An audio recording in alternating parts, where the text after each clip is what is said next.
El hijo del millonario vivía en dolor constante, un dolor que ningún doctor podía explicar, y un silencio tan fuerte que llenaba cada rincón de la mansión. Una noche, cuando nadie me veía, le saqué algo de la cabeza, y todo cambió. Pero ese momento llegó después de años de ser invisible, ignorada y sin amor. Tal vez tú cuidas niños cuyos padres nunca notan tus esfuerzos, o limpias mientras la casa está en silencio. Cuéntame, ¿desde dónde me estás escuchando? ¿Y qué hora es allí? Te prometo, la historia de hoy te tocará el corazón. Me llamo Margarita, y ahora tengo 73 años. Pero esta historia comienza cuando tenía 48, parada en el vestíbulo de mármol de un penthouse en Polanco, Ciudad de México, apretando mi bolsa de piel gastada y tratando de no mirar el candelabro de cristal, que probablemente costaba más que mi salario anual. El aroma de perfume caro y orquídeas frescas llenaba el aire. Mi uniforme, un vestido gris sencillo con cuello blanco, se sentía imposiblemente pequeño en ese espacio enorme. Ricardo Belmont era un nombre que se susurraba en la Bolsa Mexicana de Valores. Su fortuna venía de décadas de inversiones inteligentes en el mercado bursátil, y se rumoraba que parte de su riqueza ahora estaba en Bitcoin y empresas de criptomonedas que la mayoría de la gente ni siquiera podía pronunciar. Su patrimonio se estimaba en cientos de millones de pesos, tal vez más. El dinero fluía por su vida como agua por un sedazo, infinito, sin pensar, abundante. Pero la riqueza, aprendí, no cura el dolor de un niño. El pequeño Jaimito tenía 2 años y medio cuando lo cargué por primera vez. Estaba delgadito, pálido, con ojeras demasiado conocedoras para su edad. Lloraba constantemente. No los gritos saludables de un niño normal, sino gemidos suaves y derrotados que me rompían algo adentro. Las 3 nanas anteriores habían renunciado. La señora Belmont, Victoria, lo culpaba a la incompetencia. Pronto me di cuenta de que simplemente se habían rendido tratando de amar a un niño cuyos padres apenas reconocían su existencia. Esa primera noche, me senté en la mecedora del cuarto del niño, Jaimito finalmente quieto en mis brazos, viendo las luces de la ciudad brillar más allá de los ventanales. El parque de Chapultepec se extendía abajo como un océano oscuro. Le canté las canciones de cuna que mi propia madre me había cantado en nuestro departamentito en la colonia Doctores, cuando el amor no necesitaba dinero para sentirse real. Los deditos de Jaimito se envolvieron alrededor de los míos, y en ese momento hice una promesa. Una promesa que casi me destruiría, y finalmente nos salvaría a ambos. Ricardo me trataba con la cortesía distante reservada para objetos útiles. Victoria apenas me miraba, demasiado ocupada manejando su calendario social y galas de caridad para notar la necesidad desesperada de cariño de su hijo. Pero Jaimito y yo nos encontramos en los espacios silenciosos entre su indiferencia. Yo estuve ahí para sus primeros pasos reales por el piso de la nursería. Aplaudí con lágrimas corriendo por mi cara cuando dijo «Mago», antes de decir «mamá». Besé sus rodillas raspadas. Le leí historias hasta que me quedé ronca, y lo cargué durante pesadillas que parecían venir de algún lugar más profundo que el sueño. Los dolores de cabeza comenzaron cuando Jaimito tenía 3 años. Al principio, lo descartaron como los berrinches típicos de un niño. Pero yo lo veía presionar sus manitas contra su cabecita. Veía cómo de repente dejaba de jugar y se quedaba sentado, abrumado por algo que no podíamos ver. Les rogué que lo llevaran con especialistas. Victoria me desdeñaba con uñas manicuradas. Está bien, Margarita. Los niños exageran. Pero yo sabía mejor. 40 años cuidando niños te enseña a leer el dolor en sus silencios, su postura, la manera en que de repente dejan de ser niños y se vuelven viejos antes de tiempo. El doctor Herrera, el pediatra de la familia, le hizo toda prueba imaginable. Resonancias magnéticas, análisis de sangre, exámenes neurológicos. Nada. Los dolores de cabeza seguían siendo un misterio envuelto en el retiro creciente de Jaimito del mundo. Dejó de reírse. Apenas comía. Se estremecía cuando alguien le tocaba la cabeza, hasta yo. El punto de quiebre llegó un jueves por la noche en diciembre. Lo recuerdo porque nevaba afuera, cubriendo la ciudad con falsa inocencia. Jaimito había estado llorando por 3 horas seguidas, ese sonido suave y sin esperanza que significaba que había dejado de esperar que alguien lo ayudara. Victoria se había encerrado en su recámara con una botella de champán e instrucciones de no ser molestada. Ricardo estaba en su estudio, manejando su cartera de inversiones, siguiendo el sube y baja de sus activos con más atención de la que jamás le había dado a su hijo. Me encontré sola con la agonía de Jaimito otra vez. Lo cargué contra mi pecho, sintiendo su cuerpecito temblar de dolor y agotamiento. Fue entonces cuando mis dedos lo encontraron. Una bolita dura y pequeñita justo arriba de su oreja izquierda, escondida bajo su pelo crespo y oscuro. Se sentía mal. Extraño. Presioné gentilmente, y Jaimito gritó.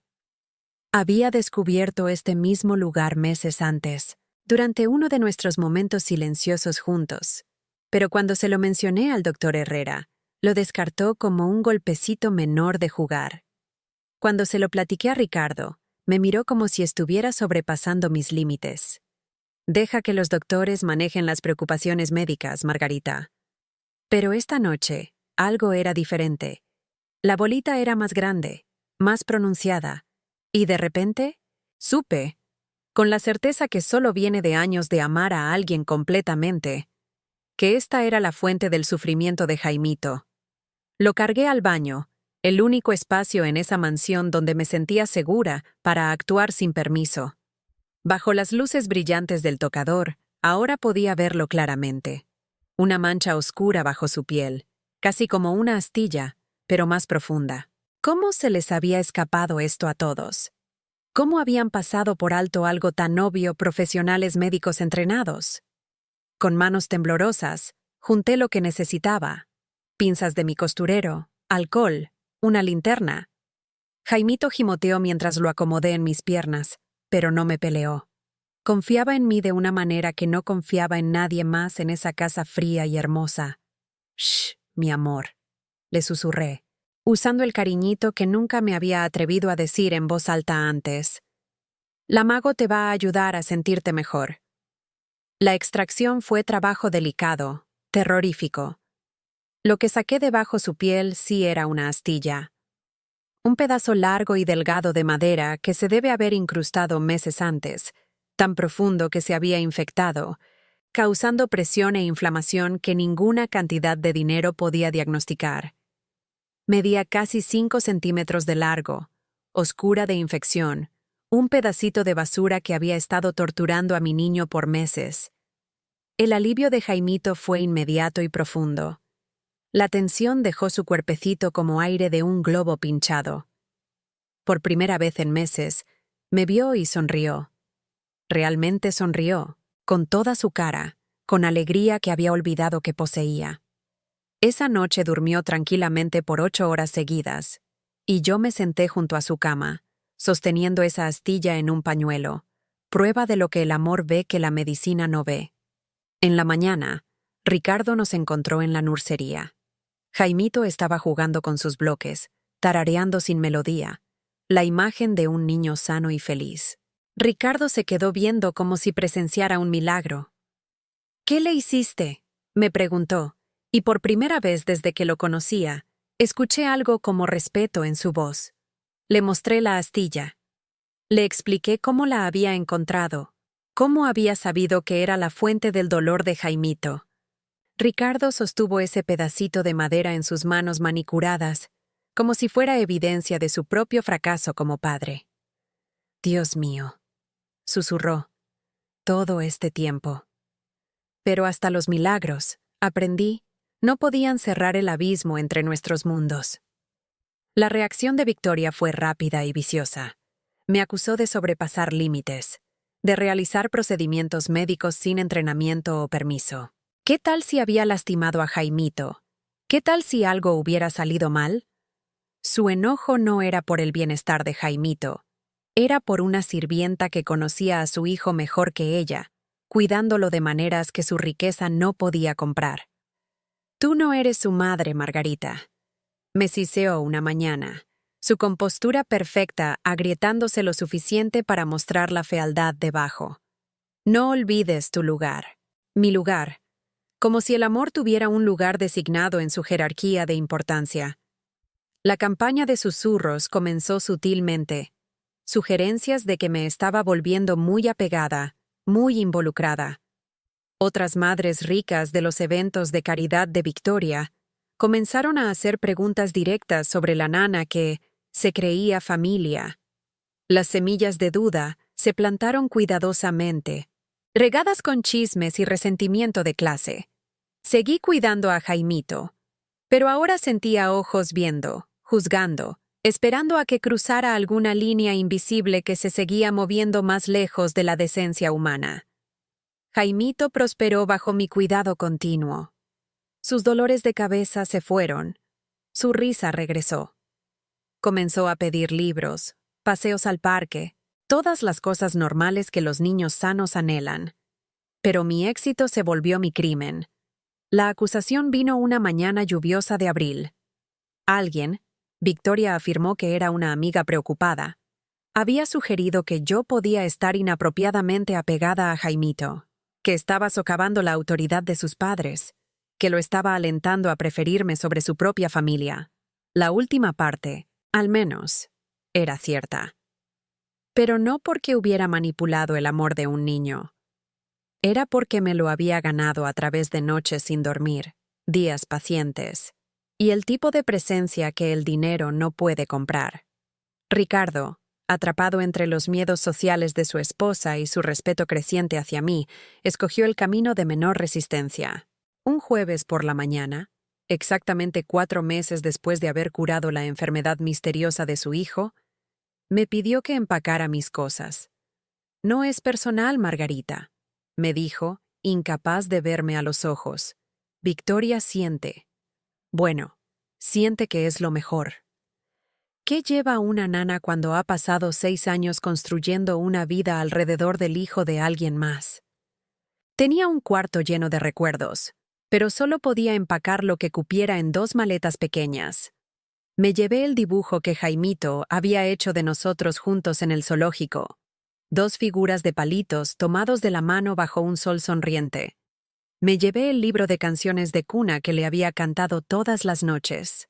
Me llevé el pajarito de madera que había tallado para mí en una clase de arte, susurrando que era para la mago porque ella me quiere más. Dejé álbumes de fotos llenos de fotos en las que no aparecía, videos navideños que cuidadosamente editaban mi presencia, y 6 años de cumpleaños donde yo horneaba los pasteles, pero nunca aparecía en las fotos de celebración. Jaimito me encontró empacando. Se paró en mi puerta, todavía pequeño para su edad, pero mucho más sano que cuando lo cargué por primera vez. Sus ojos oscuros, los ojos de Ricardo, siempre pensé, estaban grandes de confusión. ¿Nos vamos a algún lado, mago?, preguntó. ¿Cómo le explicas el rechazo a un niño de 5 años? ¿Cómo le dices a un niño que los adultos en quien confía han decidido que su amor es inconveniente? Me voy a vivir a otro lugar por un tiempo, mi amor, logré decir. ¿Puedo ir yo también? Las palabras destrozaron algo en mi pecho que no sabía que todavía estaba intacto. No, mi niño. Necesitas quedarte aquí con mami y papi. Echó sus brazos alrededor de mi cintura, aferrándose con fuerza desesperada. Pero te necesito, mago. ¿Quién va a saber cuando esté triste? ¿Quién me va a cantar las canciones de la noche? Me arrodillé a su altura, memorizando su cara, las pecas en su nariz, el remolino terco que nunca se quedaba plano, la manera en que su ceja izquierda se alzaba más cuando estaba pensando fuerte. Vas a ser valiente y fuerte, y vas a recordar que la mago te quiere muchísimo, muchísimo. Cuando Ricardo vino por él, Jaimito gritó, no la protesta educada de un niño bien portado, sino los gritos crudos y desesperados de alguien siendo arrancado de su fuente de seguridad. Lo escuché gritando mi nombre mucho después de que las puertas del elevador se cerraran detrás de mí. Me mudé a un departamento estudio en la colonia Roma. Un mundo lejos de las torres relucientes de Polanco, pero de alguna manera más real que el mausoleo de mármol que había llamado hogar por 6 años.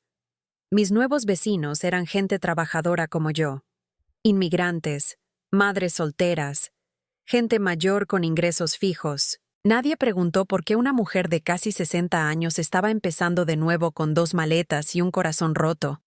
Por las primeras semanas, apenas podía funcionar. Me despertaba a las 5:30, lista para preparar el desayuno de Jaimito, antes de recordar que no tenía ningún niño que alimentar. Me cachaba tarareando canciones de cuna en el supermercado, mi cuerpo todavía programado para rutinas de dormir que nunca volvería a realizar. El silencio en mi departamentito se sentía diferente del silencio rico de la mansión Belmont. Este era el silencio de ausencia, no de negligencia. Encontré trabajo con una señora mayor del barrio, la señora Chen, que necesitaba ayuda con tareas diarias básicas. El sueldo era una fracción de lo que Ricardo me había dado, pero la señora Chen me veía cuando hablaba. Decía, por favor y gracias. Cuando mencioné que extrañaba cocinar para niños, compartió historias sobre sus nietos en Guadalajara. Fue la primera conversación real que había tenido en meses. Mientras tanto, me enteré a través del portero del edificio. Nos habíamos hecho amigos a lo largo de los años, que la casa de los Belmont estaba batallando. Los dolores de cabeza de Jaimito no habían regresado, pero habían surgido otros problemas. Se rehusaba a comer comidas que yo no hubiera preparado. Preguntaba por mí todas las noches a la hora de dormir. Habían contratado una serie de nanas de reemplazo, pero Jaimito permanecía tercamente no cooperativo. Los eventos sociales de Victoria se volvieron ejercicios de control de daños, mientras el comportamiento de Jaimito se volvía cada vez más difícil. Tenía berrinches en momentos inapropiados, se rehusaba a realizar los trucos educados de la infancia que impresionaban a sus amigas, y comenzó a hacer preguntas incómodas sobre dónde vivía su familia real. «Sigue diciendo que su familia está en la Roma», me dijo el portero una tarde. «Sigue preguntando cuándo puede visitar su casa real». El cuchillo de ese comentario se torció de maneras que no esperaba. Jaimito recordaba. Consideraba mi departamentito en la Roma más hogar que el penthouse de su familia. Pero la memoria estaba aprendiendo. Era un lujo que a los hijos de gente rica no se les permitía conservar. El imperio empresarial de Ricardo, construido sobre riesgos calculados e inversiones inteligentes, comenzó a mostrar grietas mientras su vida personal se desmoronaba. Distraído por problemas en casa, tomó una serie de decisiones pobres en el mercado de criptomonedas, perdiendo millones en una sola semana. La ironía no se me escapó. Un hombre que podía predecir fluctuaciones del mercado con precisión matemática no podía entender las necesidades emocionales de su propio hijo. La llamada llegó 6 meses después de que me fui. La voz de Ricardo en el teléfono sonaba más vieja, derrotada. «Margarita, ¿podríamos vernos? Necesito platicar sobre Jaimito». Nos encontramos en un cafecito en la zona rosa, territorio neutral entre nuestros dos mundos. Ricardo se veía terrible, más delgado, más canoso, usando el tipo de cansancio que la ropa cara no podía esconder. Pidió café que no se tomó y batalló para encontrar palabras que su riqueza nunca le había enseñado. «No está mejorando», finalmente dijo. «Si acaso, está peor. Las nanas nuevas. Están entrenadas profesionalmente. Tienen títulos, pero Jaimito no las acepta. Sigue preguntando por ti». Me senté en silencio, esperando. Después de 6 años de ser descartada e ignorada, no le iba a hacer esto fácil. «Victoria piensa que cometimos un error», continuó, y podía ver lo mucho que le costaron esas palabras. «Está preocupada por el desarrollo emocional de Jaimito. El pediatra piensa que podría estar mostrando signos de desorden de apego». «Jaimito no tiene desorden de apego», dije calladamente. «Él tenía apego, y ustedes lo cortaron». Ricardo se estremeció como si lo hubiera cacheteado. «Lo sé. Dios me ayude. Lo sé ahora». Pero Victoria estaba tan segura. Dijo que la gente estaba hablando, que no era apropiado que un niño fuera tan dependiente de la servidumbre. Servidumbre. Probé la familiaridad amarga de esas palabras. ¿Eso pensabas que era? ¿Por 6 años? No, dijo, y me sorprendió la honestidad en su voz. No, nunca fuiste solo servidumbre para nosotros. Para Jaimito, ciertamente no. Pero Victoria tiene su posición en la sociedad que considerar, su reputación. ¡Ay, qué hay del bienestar de Jaimito! ¿Dónde quedó eso en su jerarquía de preocupaciones? Ricardo estuvo callado por mucho tiempo, viendo su taza de café sin tocar. Cuando levantó la vista, vi algo que nunca había visto en sus ojos antes: humildad. Necesitamos que regreses, dijo simplemente. Jaimito te necesita. Todos lo necesitamos, pero especialmente Jaimito. La vindicación que había soñado se sintió vacía cuando finalmente llegó. ¿Qué cambió, Ricardo? ¿Estás dispuesto a enfrentarte a los miedos sociales de Victoria? ¿Estás preparado para tratarme como un ser humano en lugar de muebles convenientes? Sí, dijo sin dudar. Lo que sea necesario. Jaimito apenas está comiendo. No está durmiendo. Ayer, le preguntó a Victoria si la mago estaba muerta porque nadie quería hablar de dónde te habías ido.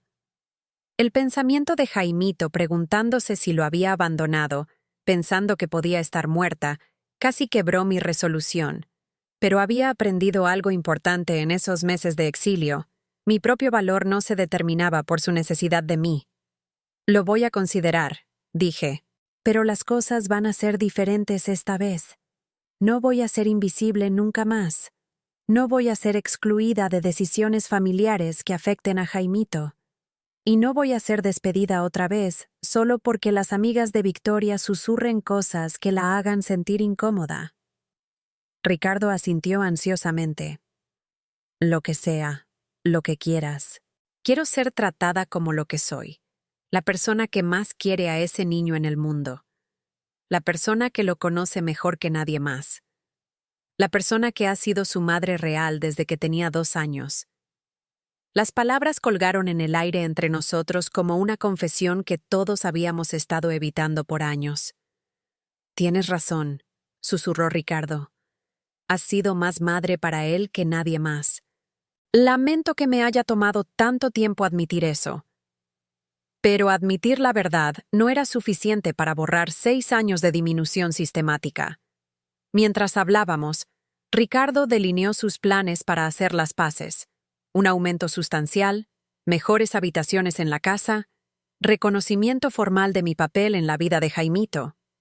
Todas las cosas que el dinero podía comprar, pero ninguna de las cosas que no podía reemplazar. ¿Qué hay de Victoria?, pregunté. ¿Estás preparado para tener esta conversación con ella también? La vacilación de Ricardo fue respuesta suficiente. Ella se está ajustando a la idea. Ahora entiende que el apego de Jaimito hacia ti no es malsano. Es necesario. Entender y aceptar son cosas diferentes, Ricardo. ¿Va a respetar mi juicio sobre las necesidades de Jaimito hasta cuando conflicte con su calendario social? ¿Va a dejar de tratarme como una sirvienta que se olvidó de su lugar? Va a tener que hacerlo, dijo, pero podía escuchar la incertidumbre bajo su determinación. No le di una respuesta ese día. Necesitaba tiempo para pensar, para pesar mi propia sanación emocional contra la necesidad desesperada de estabilidad de Jaimito. Esa noche, llamé a mi hija María en Guadalajara. Mi propia hija, que había criado como madre soltera mientras trabajaba múltiples empleos para mantenernos a flote. Mamá, me dijo después de que le expliqué la situación, le diste a esa familia 6 años de tu vida. Salvaste a ese niñito de maneras que nunca van a entender completamente. Pero, ¿qué hay de ti? ¿Qué hay de tu vida, tus sueños, tu propia sanación? María tenía razón en preocuparse. A los 54, ya no era joven. ¿Cuántos años más tenía para dar? ¿Cuánto más de mí misma podía sacrificar en el altar de la disfunción familiar de otras personas? Pero entonces pensé en Jaimito. confundido y lastimado, preguntando si su mago estaba muerta. Pensé en la promesa que había hecho esa primera noche en la nursería, amarlo completamente, sin importar el costo. Algunas personas podrían llamarlo tonto. Otras podrían decir que estaba habilitando la disfunción de una familia al hacerme indispensable, pero yo sabía algo que ellos no. A veces el amor requiere que camines de regreso al dolor, no porque sea sabio, sino porque es necesario. Llamé a Ricardo a la noche siguiente. Voy a regresar, dije, pero no como la nana de Jaimito, como su familia, con todo el respeto y reconocimiento que eso implica. El reencuentro fue todo lo que había esperado y temido en igual medida. Jaimito me vio a través de las ventanas del penthouse mientras cruzaba el lobby. Ricardo había insistido en que usara la entrada principal en lugar del elevador de servicio, un pequeño símbolo de mi estatus cambiado. Para cuando el elevador llegó al piso 40, Jaimito estaba esperando detrás de las puertas, prácticamente vibrando de emoción y ansiedad. Mago, se lanzó hacia mí con la fuerza de 6 meses de amor y miedo guardados. Pensé que estabas muerta. Pensé que te habías olvidado de mí. Me arrodillé en ese vestíbulo de mármol, el mismo espacio donde me había sentido tan pequeña y fuera de lugar por primera vez, y cargué a Jaimito como si estuviera tratando de absorber todo el dolor que ambos habíamos soportado durante nuestra separación. Estaba más alto ahora, su cara más delgada pero más sana. Las ojeras habían desaparecido, pero había una cautela ahí que no había existido antes. La precaución de un niño que había aprendido que las personas que más ama pueden desaparecer sin aviso. Nunca podría olvidarme de ti, mi amor, le susurré en su pelo. Nunca, nunca, nunca. Victoria se paró al borde del vestíbulo, viendo nuestro reencuentro con una expresión que no podía descifrar completamente. No el desdén frío que había esperado, sino algo más complejo. Tal vez el reconocimiento de un vínculo que nunca había podido crear con su propio hijo. Bienvenida de vuelta, Margarita, dijo tiesamente, y podía escuchar el esfuerzo que le costó reconocer mi regreso con algo que se acercara a la gracia. El periodo de ajuste fue delicado, tenso, lleno de negociaciones no dichas sobre poder y lugar dentro de la estructura familiar. Ricardo había cumplido su promesa sobre mi estatus cambiado. Ahora tenía una suite de cuartos en el mismo piso que la familia, en lugar de habitaciones cerca de la cocina. Mi salario se había duplicado. Más importante, fui incluida en todas las decisiones sobre la educación, cuidado médico y rutina diaria de Jaimito. Pero el dinero y mejores habitaciones no podían reparar instantáneamente 6 años de exclusión sistemática. Victoria batalló con mi papel mejorado, especialmente cuando Jaimito consistentemente se volteaba hacia mí en lugar de hacia ella para consuelo, guía y cariño. Durante conversaciones en la cena, me veía para pedir permiso antes de responder las preguntas de sus padres. Al escoger actividades de fin de semana, preguntaba qué quería hacer la mago. Cuando venían amigos a jugar, me presentaba como mi mago, que cuida todo. La posesividad en su lenguaje me preocupaba, pero también revelaba la profundidad de nuestra conexión. Jaimito había organizado su mundo alrededor de mi presencia, y mi ausencia le había enseñado que el amor no se garantizaba. Tenía que ser guardado, reclamado, protegido. No puedes seguir tratándote como su madre real. Se quejó Victoria con Ricardo una noche, sin darse cuenta de que estaba al alcance del oído. La gente se da cuenta, comentan. ¿Y qué preferirías?, preguntó Ricardo, y me enorgulleció el filo en su voz. ¿Que rechace a la persona que le ha mostrado el amor más consistente en su vida? ¿Que pretenda no necesitar la estabilidad que ella proporciona? Solo pienso que debería haber límites, insistió Victoria. Líneas claras sobre quién es familia y quién es. Batalló con las palabras. ¿Quién es qué, Victoria? ¿La mujer que ha amado a nuestro hijo incondicionalmente por 6 años? ¿La mujer que resolvió su misterio médico cuando doctores entrenados no pudieron? ¿La mujer cuya ausencia casi lo quebró? No me quedé a escuchar más.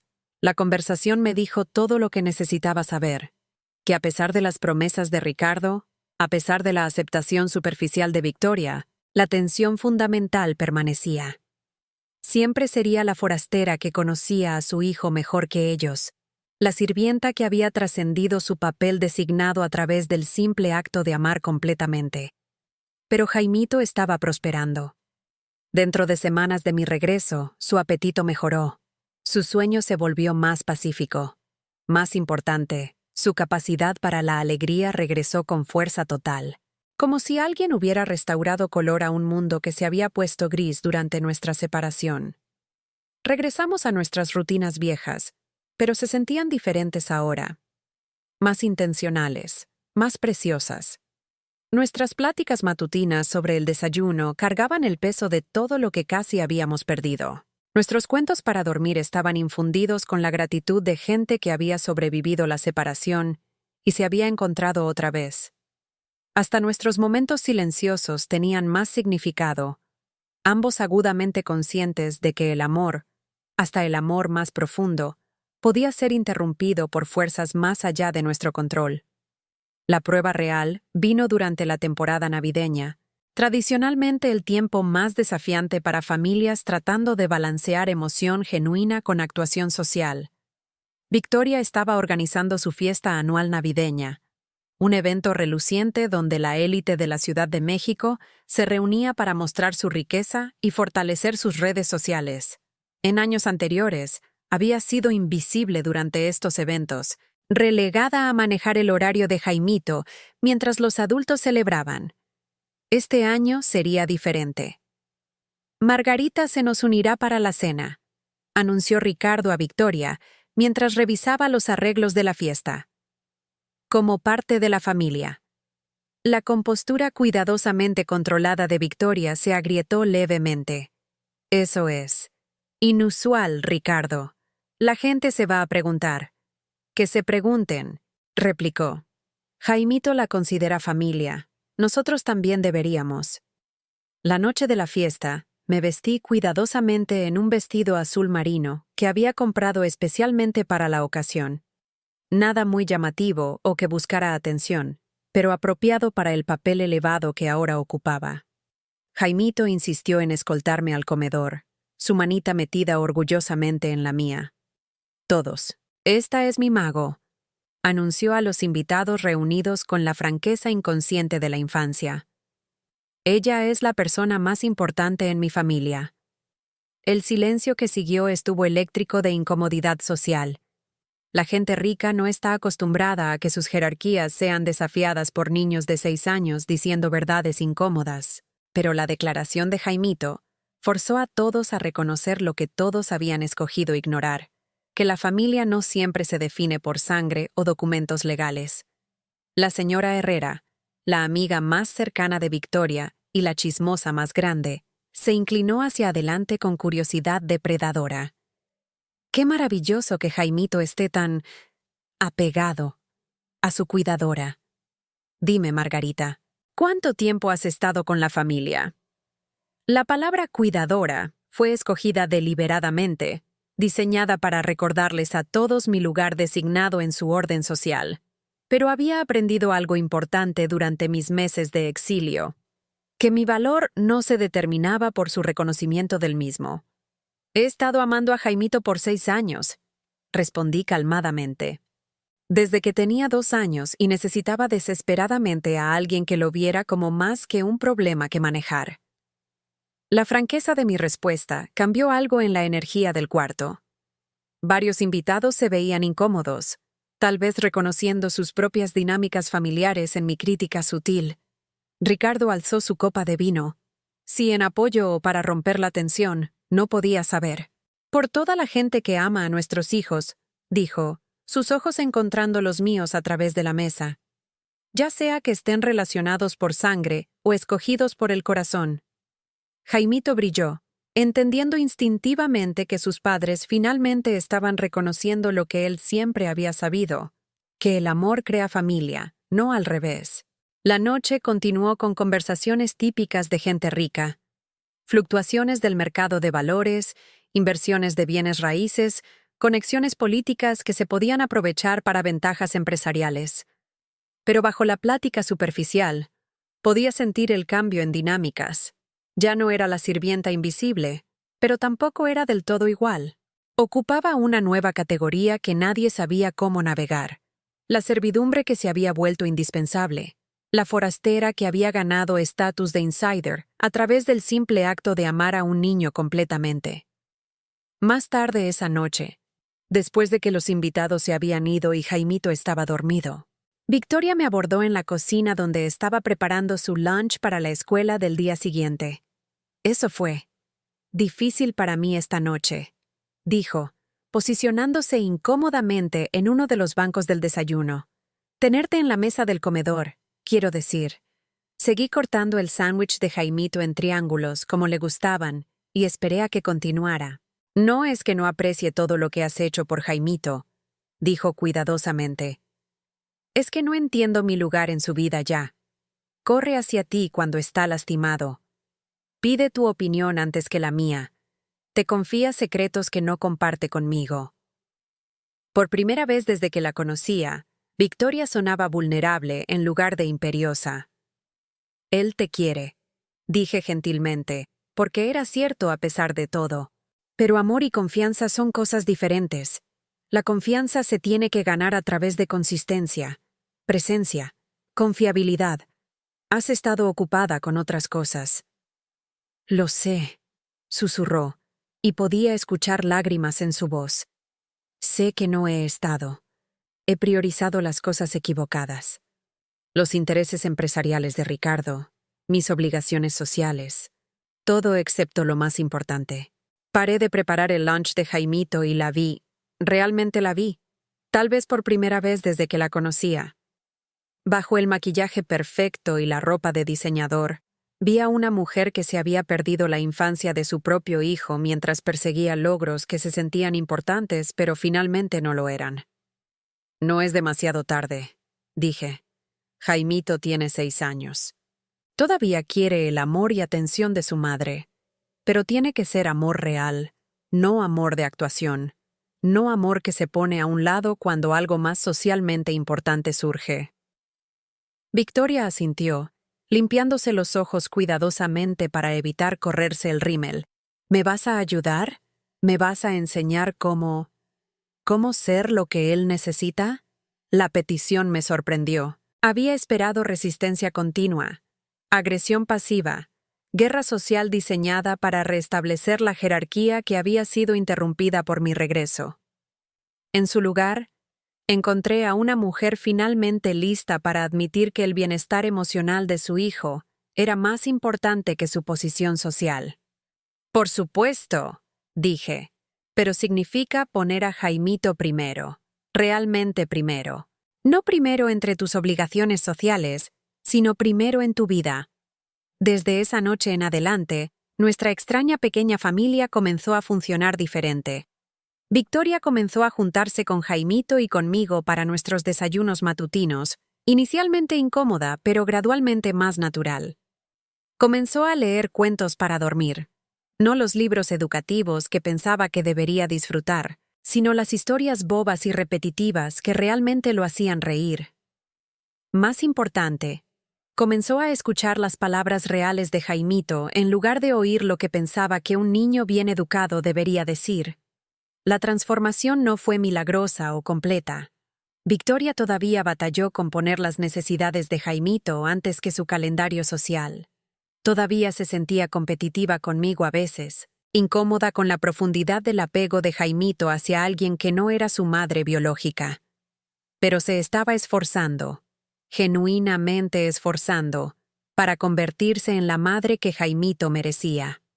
La evolución de Ricardo fue más sutil, pero igualmente significativa.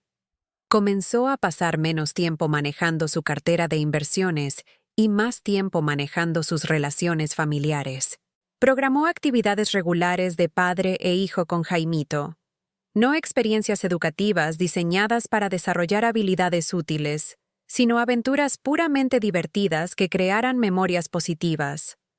También comenzó a tratarme con el respeto de un verdadero miembro de la familia, consultándome en decisiones importantes e incluyéndome en planes familiares. Las presiones financieras que se habían estado acumulando en el imperio empresarial de Ricardo durante el periodo de caos doméstico comenzaron a aliviarse mientras su enfoque regresó a tomar decisiones inteligentes en lugar de estar constantemente distraído por problemas en casa. Sus inversiones de criptomonedas, que habían sufrido durante sus meses de mal juicio, comenzaron a recuperarse mientras su atención se volvió más disciplinada y estratégica. Pero los cambios más significativos estaban en Jaimito mismo.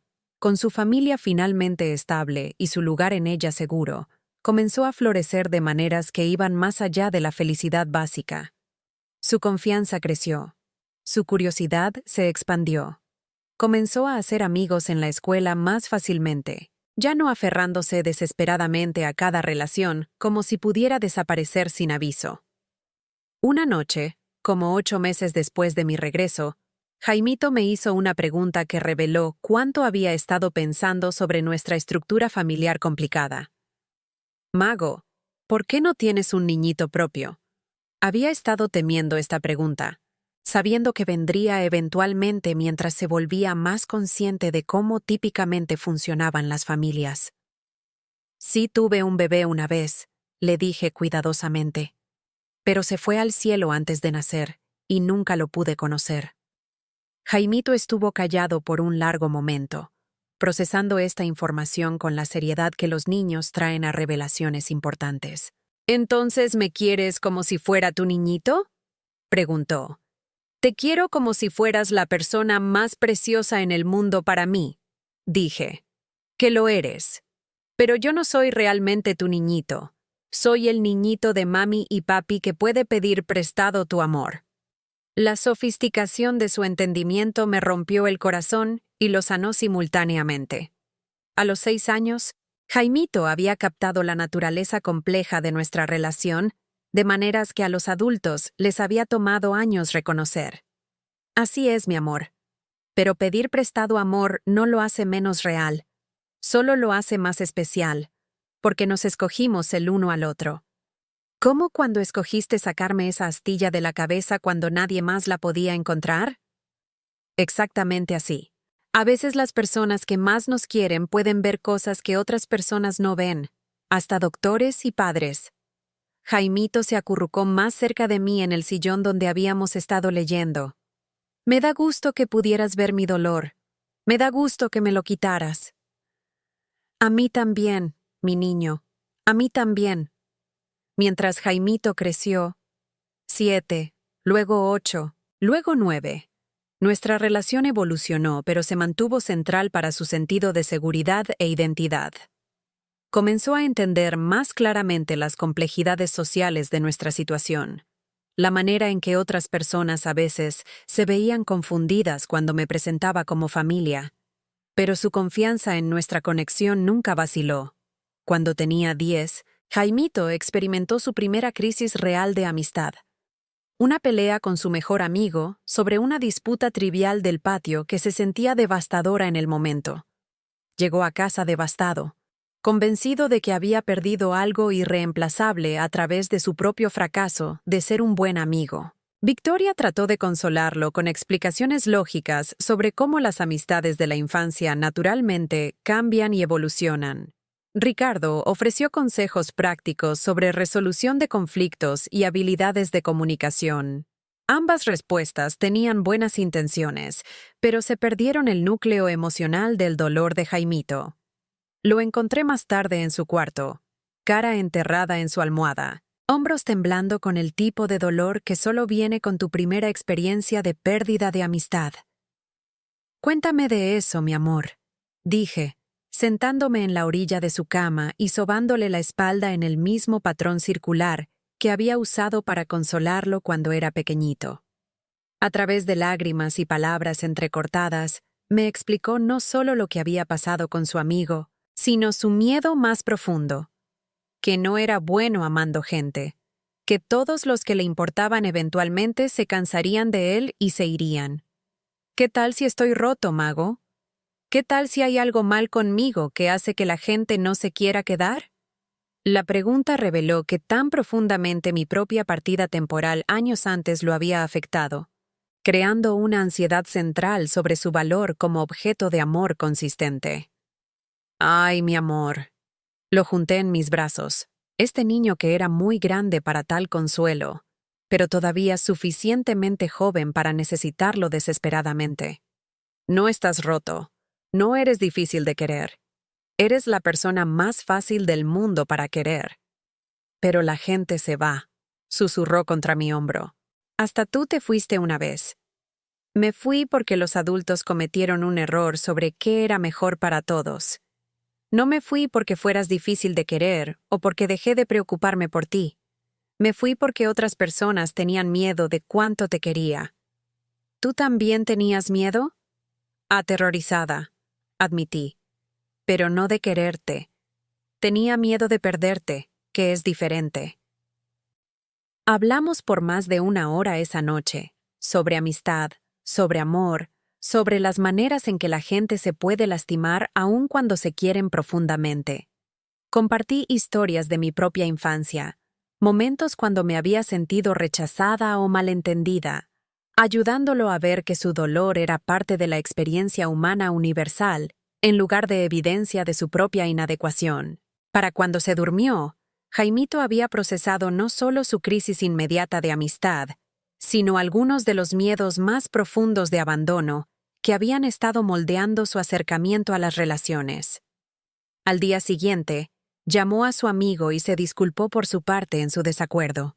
La amistad se reparó, pero más importante, Jaimito había aprendido que el amor real, sobrevive conflicto, malentendimientos e imperfección humana. Estos momentos de guía y apoyo emocional pasaron regularmente a lo largo de la infancia de Jaimito, creando una base de confianza y comunicación que le serviría bien mientras navegaba la adolescencia y adultez joven. Pero también constantemente les recordaron a Victoria y Ricardo del papel único que jugaba en la vida de su hijo. No del todo madre, no exactamente nana, sino algo más profundo y más esencial de lo que cualquier categoría tradicional podía capturar. Cuando Jaimito cumplió 12, Ricardo hizo un gesto que sorprendió a todos, incluyéndose a sí mismo. Estableció un fondo fiduciario a mi nombre. No una contribución típica de retiro de empleador, sino una base financiera sustancial que aseguraría mi seguridad por el resto de mi vida. Le has dado todo a nuestra familia, me dijo cuando me presentó los documentos legales. Salvaste la salud de Jaimito, probablemente su desarrollo emocional, ciertamente su capacidad para confianza y amor. Esta es nuestra manera de reconocer que tu contribución a nuestra familia no se puede medir en términos de empleo tradicionales. El fondo fiduciario no era solo dinero. Aunque casi 4 millones de pesos representaba más seguridad financiera de la que jamás había imaginado poseer. Era reconocimiento, validación, prueba de que mi amor y sacrificio habían sido vistos y valorados por las personas que más importaban. Pero aún más significativa fue la carta que acompañó los documentos financieros, escrita con la letra cuidadosa de Jaimito de 12 años. Querida Mago, papá dice que este dinero es para asegurar que siempre te puedas cuidar a ti misma como me cuidaste a mí. Pero quiero que sepas que aunque ya no tuvieras que trabajar, espero que todavía quieras ser mi familia. Porque no eres solo mi nana o mi cuidadora, o ninguna de esas otras palabras que usa la gente. Eres mi persona. Eres la que me ve y me conoce y me quiere sin importar qué. Sé que se supone que crezca y no te necesite tanto, pero no creo que sea cierto. Creo que siempre te voy a necesitar, solo de maneras diferentes. Gracias por sacarme el dolor de la cabeza cuando era chiquito. Gracias por sacarme el dolor del corazón cuando pasa. Gracias por quedarte aún cuando era difícil. Con amor, Jaimito. PD. Espero que cuando tenga hijos algún día, los pueda querer como tú me quieres. Leyendo la carta de Jaimito, finalmente entendí algo que me había tomado años aceptar, que no había fracasado como mujer porque nunca había tenido hijos biológicos. Había triunfado como ser humano al amar al hijo de alguien más tan completamente, que creció sabiendo su valor, sintiéndose seguro en sus conexiones y entendiendo cómo dar y recibir amor incondicional.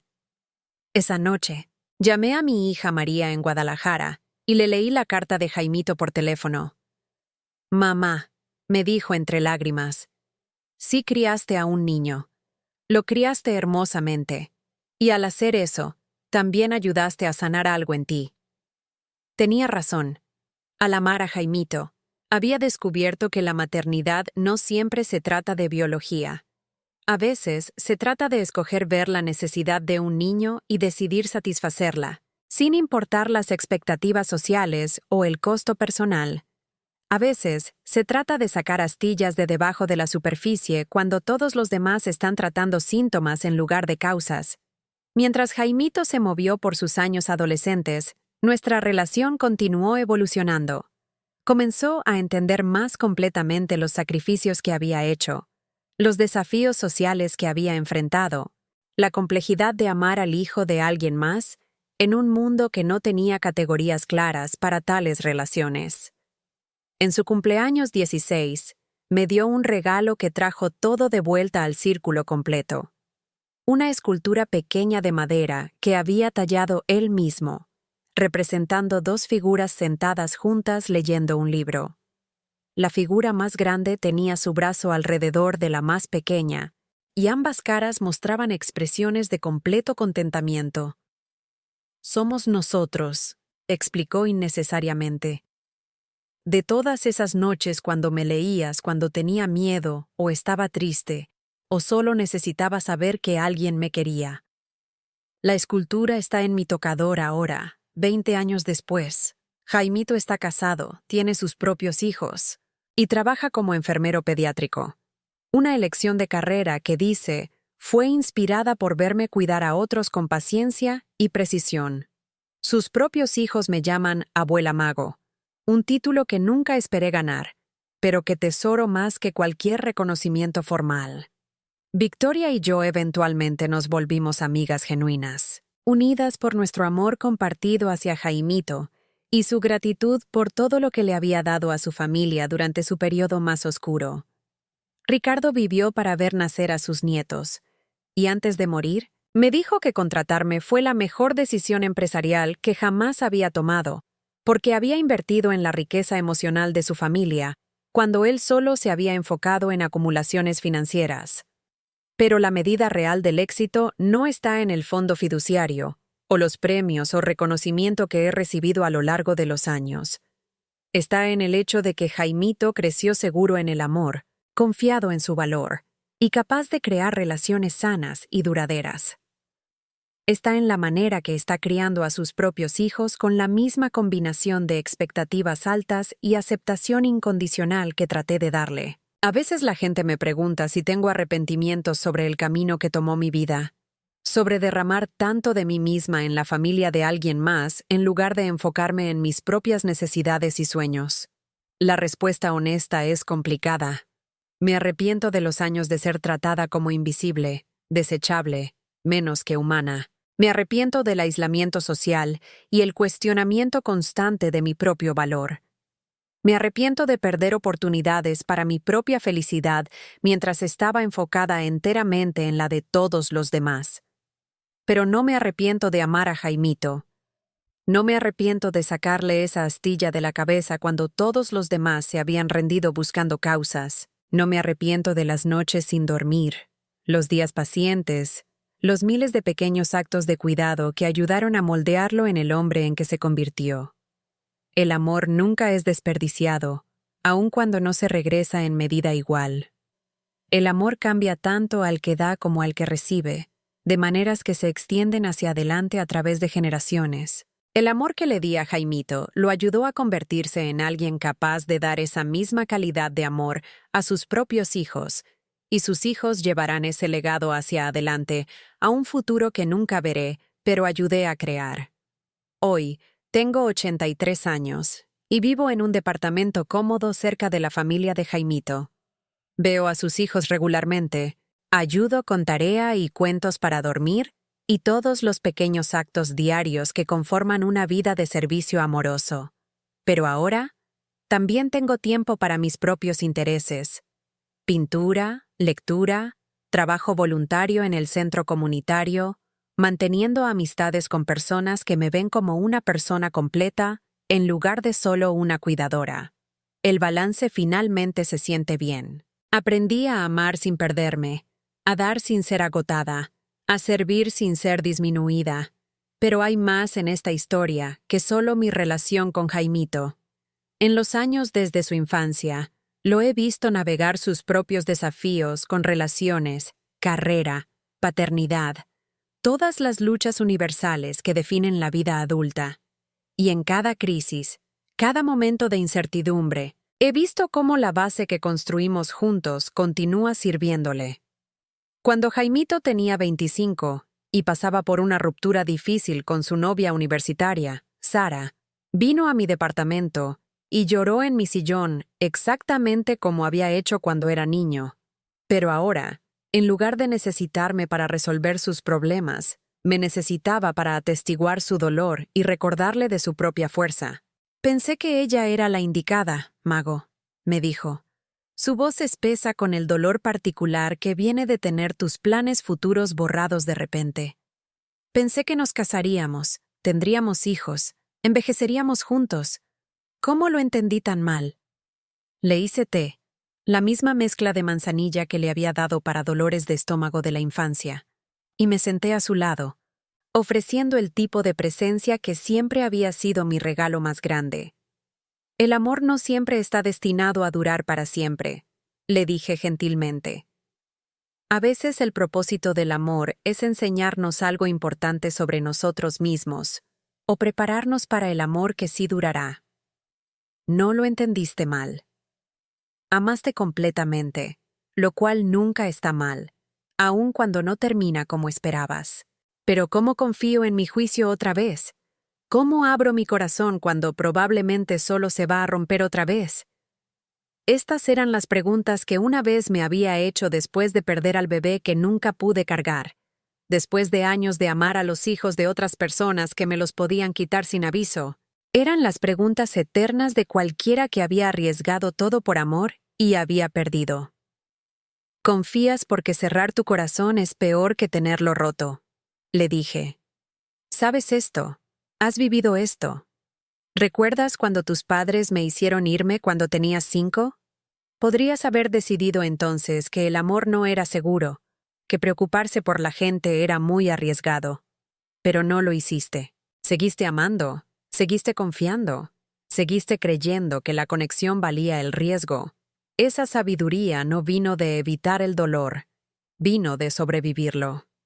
Jaimito estuvo callado por mucho tiempo, absorbiendo esta verdad que intelectualmente sabía, pero necesitaba escuchar de alguien que había presenciado su evolución emocional desde el principio.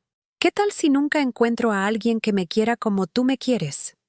Preguntó. Y escuché en su voz la misma vulnerabilidad que había mostrado como niño pequeño con miedo de ser abandonado. «Ay, mi amor», le dije, acercándolo a pesar de su tamaño y fuerza de adulto. «Vas a encontrar a alguien que te ame diferente a como yo te amo, pero igual de profundo. Y los vas a amar de maneras que nunca antes habías amado. La capacidad para amor que construimos juntos. Eso no disminuye cuando se comparte con más gente. Se expande».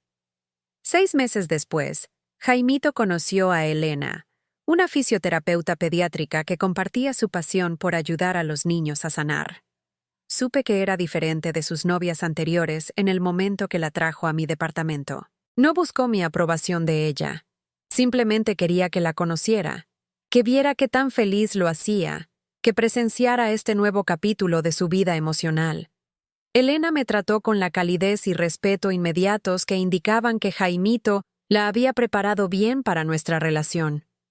No parecía amenazada por nuestra conexión o confundida por su naturaleza no convencional. En lugar de eso, hizo preguntas consideradas sobre la infancia de Jaimito. Se rió de historias sobre sus fases tercas y genuinamente parecía entender que amarlo significaba aceptar a todas las personas que lo habían moldeado.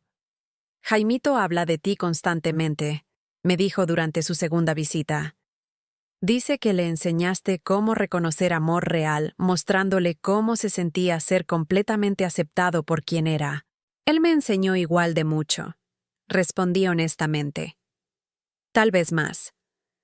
Amarlo me enseñó que la familia no se trata de sangre o documentos legales. Se trata de escoger presentarse para alguien consistentemente, especialmente cuando es difícil. Cuando Jaimito y Elena se comprometieron 3 años después, me pidió que caminara con él parte del pasillo junto con Victoria. Era una petición sin precedentes que inicialmente causó algo de tensión familiar. La gente va a pensar que es extraño, se preocupó Victoria durante la planeación de la boda. Tener a la nana participando en un momento familiar tan importante. Pero Jaimito se mantuvo firme. Ya no es la nana, mamá. No lo ha sido por 20 años. Es familia. Es la persona que me enseñó cómo se ve el amor.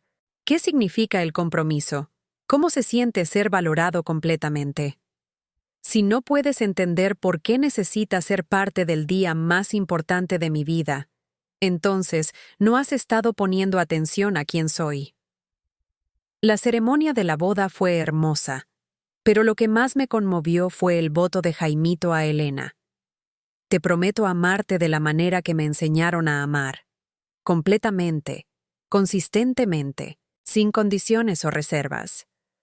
Te prometo verte cuando no te puedas ver a ti misma, sacar las astillas cuando estés lastimada, y quedarme aún cuando sea difícil.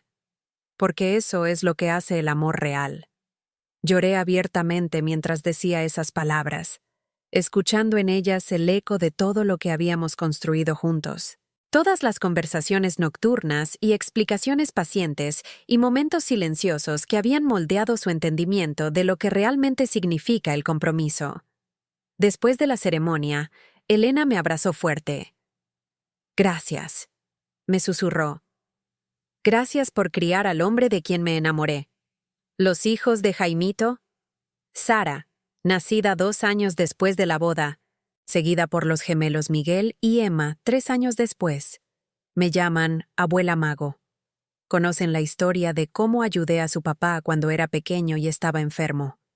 Saben que las familias vienen en todas diferentes formas y que el amor es lo que hace que la gente se pertenezca. Ver a Jaimito criar a sus propios hijos ha sido uno de los regalos más grandes de mi vejez. Lo hace con el mismo entendimiento intuitivo de las necesidades emocionales de los niños que traté de modelar para él. Lee cuentos para dormir con atención completa, consuela pesadillas con presencia paciente y trata los sentimientos de cada niño como válidos e importantes. Cuando Sara de 4 años tenía infecciones crónicas de oído que no respondían al tratamiento, vi a Jaimito persistentemente abogar por pruebas adicionales hasta que descubrieron un problema anatómico inusual que requirió cirugía menor para corregir. Los doctores habían estado tratando síntomas.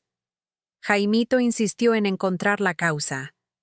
En ese momento, vi la línea directa del niño asustado cuya astilla había extraído al papá feroz, que no aceptaría, no sabemos, como respuesta final.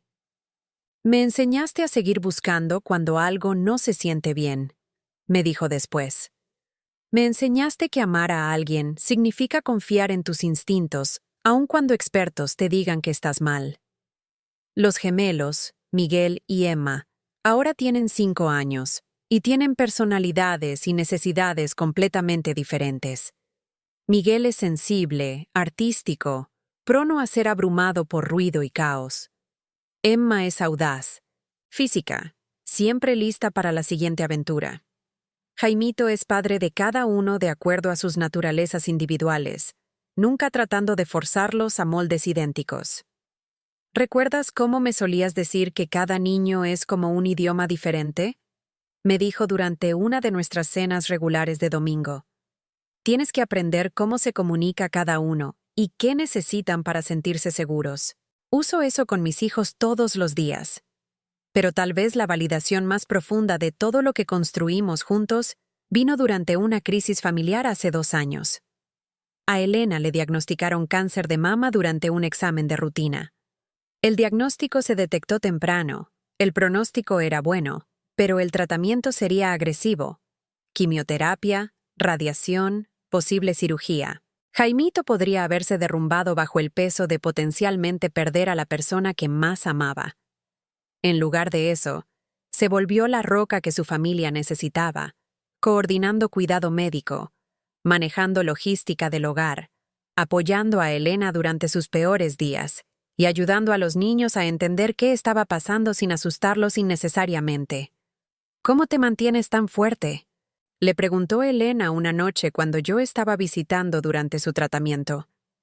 Acababa de terminar una ronda particularmente difícil de quimioterapia y estaba agotada, asustada, luchando con la incertidumbre de su diagnóstico.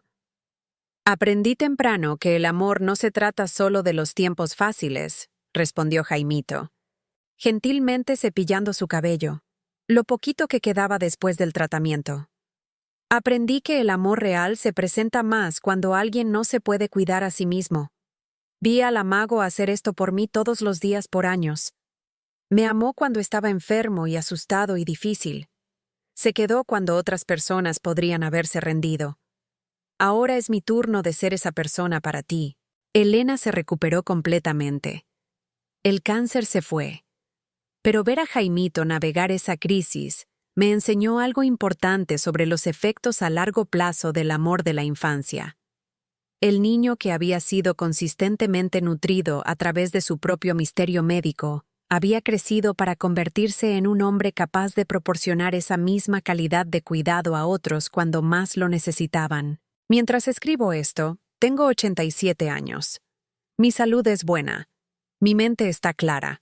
Pero estoy agudamente consciente de que no voy a estar aquí para siempre. Los niños que ayudé a criar ahora son de mediana edad, criando a sus propios hijos. El legado de amor que creamos juntos continúa extendiéndose hacia afuera de maneras que nunca podría haber imaginado cuando primero cargué a un niño pequeño enfermo en un penthouse de Polanco. El mes pasado, Sara, que ahora tiene 10, vino a mi departamento molesta por un problema en la escuela. Un grupo de niñas la habían estado excluyendo de sus juegos, haciéndola sentir no querida y confundida sobre dinámicas de amistad. «Abuela Mago», me dijo, acurrucándose junto a mí en el mismo sillón donde había consolado a su padre 30 años antes. «¿Por qué algunos niños son tan crueles? ¿Por qué te hacen sentir mal sin razón?» Algunas personas lastiman a otros cuando están lastimadas adentro, le expliqué, usando palabras que una vez le había dicho a su padre durante su propia crisis de amistad. No lo hace bien, pero entenderlo puede ayudarte a no tomártelo personal. Y a veces, los niños que parecen más crueles son en realidad los que más necesitan bondad. «¿Pero cómo sé cuándo ser bondadosa y cuándo protegerme?», preguntó. Era una pregunta tan sofisticada para una niña de 10 años. Pero los niños de hoy parece que maduran más rápido en su entendimiento emocional, tal vez porque padres como Jaimito están más dispuestos a tener conversaciones honestas sobre sentimientos complejos. «Puedes ser bondadosa desde una distancia segura», le dije. «Puedes esperar cosas buenas para personas que han sido crueles contigo sin tratar de ser su mejor amiga. Y siempre puedes alejarte de situaciones que te hagan sentir pequeña o mal sobre ti misma». Sara escuchó, procesando este consejo con la misma atención seria que su padre siempre había dado a nuestras conversaciones. Más tarde, cuando Jaimito vino por ella, me abrazó extra fuerte. «Gracias por ayudarme a entender», me susurró. «Papi siempre dice que eres la mejor explicando cosas difíciles». Después de que se fueron, me senté en mi departamento silencioso pensando en la manera extraña y maravillosa en que el amor se multiplica a través de generaciones. La paciencia que había aprendido a tener con los miedos de la infancia de Jaimito ahora se estaba pasando a través de él a sus hijos. El vocabulario emocional que lo había ayudado a desarrollar se estaba volviendo la base para su paternidad. La seguridad que había encontrado en nuestra relación le estaba permitiendo crear esa misma sensación de seguridad para su propia familia. Esto, me di cuenta, es por qué los años difíciles valieron la pena. Por esto es que el desdén social, la incertidumbre profesional, los sacrificios personales todos tuvieron sentido al final. El amor nunca es verdaderamente desperdiciado. Aun cuando parece no retornado, no reconocido o subvaluado, crea ondas que se extienden mucho más allá de lo que el dador original puede ver. Pero también quiero ser honesta sobre los desafíos de envejecer cuando tu identidad primaria ha sido construida alrededor de cuidar a otros. Mientras mis habilidades físicas han disminuido y mi papel en la familia de Jaimito ha evolucionado naturalmente, he tenido que aprender quién soy más allá de la persona que resuelve problemas de otras personas. Por primera vez en mi vida adulta, mi tiempo me pertenece completamente a mí. Puedo leer todo el día si quiero. Puedo tomar clases de pintura, unirme a clubs de libros, viajar a lugares que siempre quise ver pero nunca tuve tiempo. Puedo hacer amigas basadas en intereses compartidos, en lugar de responsabilidades compartidas de cuidado. Ha sido sorprendentemente difícil aprender cómo vivir para mí, después de décadas de vivir primariamente para otros. Pero también ha sido liberador de maneras que no esperaba. He descubierto partes de mi personalidad que nunca habían tenido espacio para emerger cuando toda mi energía estaba enfocada en satisfacer las necesidades de todos los demás. He comenzado a escribir, no solo esta historia, sino poesía, ensayos, memorias de otras familias con las que he trabajado a lo largo de los años. Soy voluntaria en un programa local de alfabetización, ayudando a inmigrantes adultos a aprender a leer español. Me uní a un jardín comunitario donde cultivo verduras que realmente puedo comer en lugar de cocinarlas para otras personas. Más sorprendentemente, he desarrollado una amistad cercana con otra mujer, Dolores, que también pasó su carrera como trabajadora doméstica para familias ricas. Nos encontramos para café cada martes, compartiendo historias sobre el mundo extraño que habitamos por tantos años, el trabajo invisible, los apegos emocionales complejos, la manera en que aprendimos a amar sin ser amadas de vuelta en medida igual. ¿Alguna vez te preguntas qué habría pasado si hubiéramos escogido caminos diferentes? Me preguntó Dolores recientemente. Si nos hubiéramos enfocado en nuestras propias familias, nuestros propios sueños, en lugar de derramarnos en las vidas de otras personas. Consideré su pregunta seriamente. Es una que me he hecho muchas veces a lo largo de los años, especialmente durante los periodos más difíciles cuando me sentí dada por sentado o despedida. Pienso en eso a veces, admití, pero luego veo a Jaimito con sus hijos, o veo cómo él y Elena se apoyan durante tiempos difíciles, y sé que el amor que di no fue desperdiciado. Se transformó en algo más grande de lo que cualquiera de nosotros podría haber creado solo. ¿Pero qué hay de tu propia felicidad?, presionó Dolores. ¿Qué hay de la vida que no llegaste a vivir porque estabas tan ocupada viviendo la de todos los demás? Esta es mi vida, dije. Las elecciones que hice, el amor que di, la familia que ayudé a crear, todo eso también es mío. Tal vez no se ve como el camino tradicional, pero ha sido rico y significativo y lleno de propósito. No tengo arrepentimientos sobre amar completamente, aun cuando fue difícil. Y eso es cierto. A pesar de todo, los desafíos sociales, las incertidumbres profesionales, los sacrificios personales, no cambiaría la elección fundamental que hice de amar a Jaimito completamente. Ese amor creó familia en el sentido más profundo. Vínculos que han enriquecido todas nuestras vidas de maneras que continúan desarrollándose. Mientras termino de escribir esta historia, puedo escuchar niños jugando en el patio fuera de mi edificio de departamentos. Su risa suena exactamente como la de Jaimito cuando era pequeño, antes de que los dolores de cabeza le robaran su alegría. Me recuerda que en algún lugar, ahora mismo, hay otros niños que necesitan a alguien que los vea completamente, que los ame sin condiciones, que saque las astillas cuando todos los demás han dejado de buscar causas. Y en algún lugar, Hay otras mujeres como yo.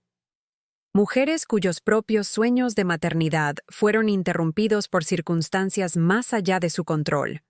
Mujeres que encontraron propósito amando a los hijos de otras personas. Mujeres que construyeron familias a través de elección en lugar de biología. A esas mujeres quiero decir esto: su amor importa, aun cuando no es reconocido, recompensado o retornado en medida igual, importa. Los niños que cuidan, las familias que sirven, las comunidades que fortalecen a través de sus actos silenciosos de devoción, todo tiene valor que se extiende mucho más allá de lo que pueden ver. No dejen que nadie les diga que la servidumbre no puede convertirse en familia. No dejen que las expectativas sociales limiten la profundidad de conexión que son capaces de crear. No se disculpen por amar completamente, aun cuando otros juzguen la apropiedad de sus apegos. Las astillas que sacan de las cabezas y corazones de los niños, el consuelo que ofrecen durante miedos de medianoche, la presencia paciente que proporcionan durante luchas de desarrollo. Estos son los bloques de construcción de la resistencia humana. No solo están cuidando niños, están creando la base emocional que moldeará su capacidad para amor y confianza por el resto de sus vidas. ¿Y ustedes? ¿Alguna vez han amado a alguien que no era biológicamente suyo con la protección feroz de un padre? ¿Alguna vez han resuelto un problema que profesionales entrenados no vieron porque se preocuparon lo suficiente para seguir buscando? ¿Alguna vez han sido despedidas o subvaluadas por personas que se beneficiaron de su amor? Cuéntenme su historia en los comentarios abajo. Me encantaría escuchar de otras que entienden que la familia se crea por elección y se sostiene por compromiso, no solo se define por sangre o documentos legales. Si esta historia tocó su corazón, por favor, den like y suscríbanse. Nos ayuda a llegar a otras mujeres que derraman su amor en niños que las necesitan, sin importar relaciones oficiales o reconocimiento social. Y para más historias sobre la belleza complicada de familia escogida y amor incondicional, revisen nuestro podcast especial haciendo clic en el enlace a la izquierda. Gracias por escuchar este viaje del corazón. Las veo pronto otra vez, listas para compartir otra historia sobre las maneras en que el amor nos transforma a todos.